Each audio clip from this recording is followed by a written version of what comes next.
What's up, everyone? Welcome to Program Your Remote. Today we're going to be doing a battery change on a Chrysler Smart Key. This Smart Key is going to take a replacement battery CR2032, and we're also going to need a flathead screwdriver. The first thing we want to do is remove the emergency key from the bottom. That's done by pressing this button here, and then allow the key to slide out like that, and we can set that to the side.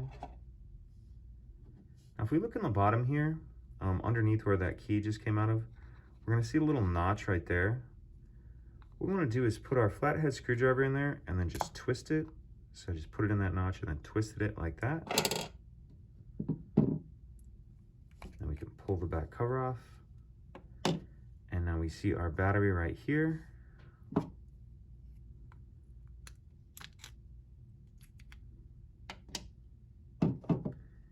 Grab our new battery, and we want to make sure that we're installing that with the plus side down, like that. Can snap these two halves back together. Put our emergency key back in, and that's it. Pretty simple. If you have any questions, please let me know. If you could take a second to like and subscribe, it helps us out, and I'd appreciate it. Thank you.